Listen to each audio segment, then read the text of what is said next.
गेहूं की ये दो वैरायटियां स्पेशली मध्य प्रदेश के किसानों के हिसाब से बनाई गई है। इन दोनों किस्मों को अगर मध्य प्रदेश में लगाया जाए तो बालियां लंबी सुनहरी दानों से भरपूर निकलेगी। और किसान मित्रों, सबसे जरूरी बात, गेहूं की इन दोनों वैरायटियों को मध्य प्रदेश के हवा, पानी और मिट्टी के अनुसार विकसित किया गया है और यही सब बातें इन वैरायटियों की पैदावार में भी दिखाई देती है। तो किसान मित्रों, आज के इस खास वीडियो के अंदर हम बात करेंगे गेहूं की स्पेशल मध्य प्रदेश में लगाई जाने वाली दो किस्मों के बारे में। तो आप भी मध्य प्रदेश में रहते हो और साल 2025 में गेहूं की खेती करने जा रहे हैं तो जल्दी से कात्यायनी ऑर्गेनिक्स के यूट्यूब चैनल को सब्सक्राइब कर लीजिए और इस वीडियो को एक सेकंड के लिए भी स्किप मत कीजिएगा।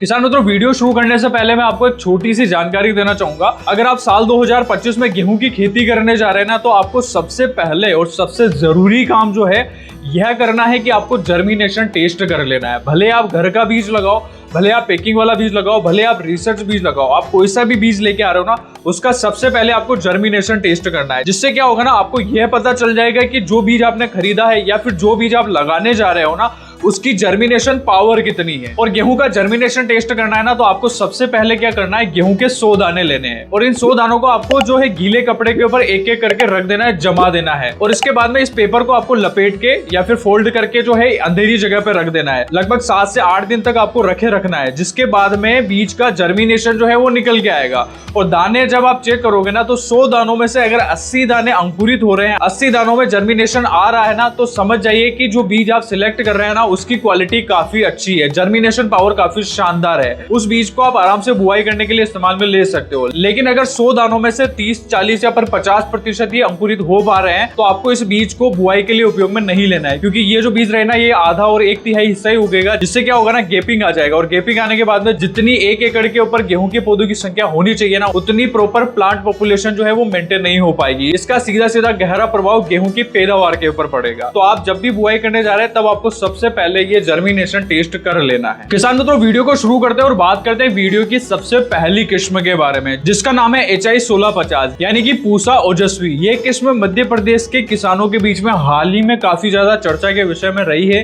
क्योंकि इस वैरायटी की पैदावार क्षमता जो है ना, वो साल 2024 यानी कि पिछले साल काफी ज्यादा देखी गई है। इस वैरायटी में जो बाली रहती है ना, उसके अंदर दानों की जो संख्या रहती है ना, वो आपको ज्यादा देखने को मिलेगी। लगभग एक बाली के अंदर आपको 70 से 80 दाने मिलेंगे। बाली लंबी होने के साथ साथ में पौधे का जो कद रहता है ना, वो ज्यादा नहीं रहता है। लगभग 90-95 सेंटीमीटर के आसपास पौधे की लंबाई रहती है। और अगर आप फीट में देखोगे तो लगभग 3 फीट के आसपास पौधे की लंबाई रहती है। तो पौधा ज्यादा लंबा नहीं जाता है, उसी कारण से लोजिंग यानी कि फसल नीचे गिरने की जो समस्या है ना, वो आपको इसके अंदर नए के बराबर देखने को मिलेगी। तो अगर आप भी इस साल इस वैरायटी को लगाने जा रहे हैं ना, तो आपको एक बात जरूर ध्यान रखना है कि आपके पास में अच्छी सिंचाई की सुविधा है, लगभग आप 5, 6, 7 बार सिंचाई दे सकते हो, तभी आप इस वैरायटी का चयन करें, क्योंकि ये वैरायटी थोड़ा पानी ज्यादा मांगती है और मैनेजमेंट भी अच्छा खासा मांगेगी। तो ऐसी कंडीशन अगर आपके पास में है तो आप जरूर पूसा तेजस्वी लगा सकते हो। किसान मित्रों, पूसा ओजस्वी किस्म की एक और खास बात होती है, ये जो किस्म है ना, ये लगभग 115 से लेकर 120 दिन में पक के तैयार हो जाती है। मतलब कि पक के तैयार होने की जो अवधि है ना, वो ज्यादा नहीं है। उसी कारण से अगर आपका खेत लेट खाली होता है, जहां धान की बुआई होती है, तो अमूमन ऐसे खेत लगभग 15 नवंबर के बाद में ही खाली होते हैं। 15 नवंबर से 15 दिसंबर के बीच बीच में खाली होते हैं। तो ऐसी कंडीशन में आपको उस वैरायटी का चयन करना पड़ता है जो वैरायटी लगभग 3.5 से 4 महीने में पक के तैयार हो जाए। और ये पूसा ओजस्वी जो किस्म है ना, ये उसी प्रकार की किस्म है। तो आपके यहाँ पे भी खेत लेट खाली होता है ना, तो आप जरूर इस वैरायटी को चयन कर सकते हो। किसान मित्रों, वीडियो में आगे बढ़ते हैं और बात करते हैं गेहूं की दूसरी किस्म की, जिसका नाम है HI 8759 यानी कि पूसा तेजस। इस वैरायटी की हमने पिछले वीडियो के अंदर भी डिस्कस करा था और ये जो वैरायटी है ना, ये मध्य प्रदेश के किसानों के बीच में काफी ज्यादा पॉपुलर भी है। क्यों? क्योंकि इसकी जो पैदावार क्षमता है ना, वो काफी शानदार है और स्पेशली मध्य प्रदेश में तो इसकी पैदावार काफी बेहतरीन देखने को मिलती है। पूसा तेजस किस्म को मध्य प्रदेश के सभी क्षेत्रों में लगाया जा सकता है, जैसे मालवा, निमाड़, चंबल, जबलपुर, भोपाल, इन सभी क्षेत्रों के अंदर अभी तक जिन भी किसानों ने लगाया है ना, उनको पैदावार ज्यादा ही देखने को मिली है। और इस वैरायटी की भी खास बात होती है कि इसका जो पौधा रहता है ना, वो ज्यादा लंबा नहीं जाता है और लंबाई जो है लगभग 85 से 90 सेंटीमीटर, लगभग 3 फीट के आसपास रहती है। उसी कारण से पौधे नीचे गिरने की, जब तेज हवाएं चलती है, बालियां निकल आती है, ऐसी कंडीशन में फसल नीचे गिरने की समस्या देखने को मिलती है। तो आपको ये पूसा तेजस के अंदर जो ये समस्या है ना, वो काफी कम देखने को मिलेगी। पूसा तेजस जो किस्म है, लगभग 135 से लेकर 140 दिन में पक के तैयार हो जाती है। पकने में थोड़ा समय लेती है, इसलिए आप इसकी बुआई अगर 15 नवंबर 20 नवंबर के आसपास कर देते हो ना, नवंबर महीने में अगर आप कुल मिला के इसकी बुआई कंप्लीट कर लेते हो तो वैरायटी काफी अच्छी पैदावार देने की क्षमता रखती है।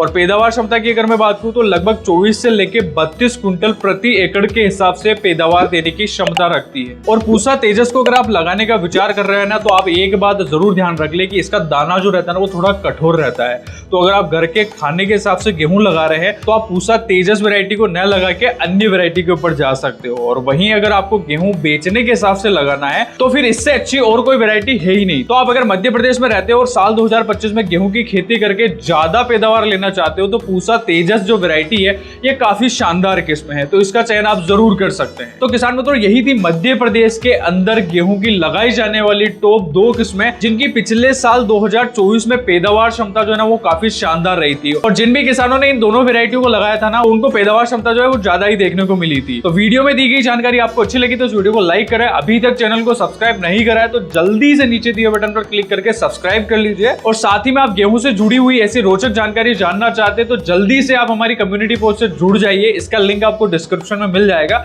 जल्दी से क्लिक करके जुड़ जाइए ताकि आपको खेती बाड़ी से जुड़ी ऐसी ही महत्वपूर्ण जानकारी रोज प्राप्त होती रहे। धन्यवाद।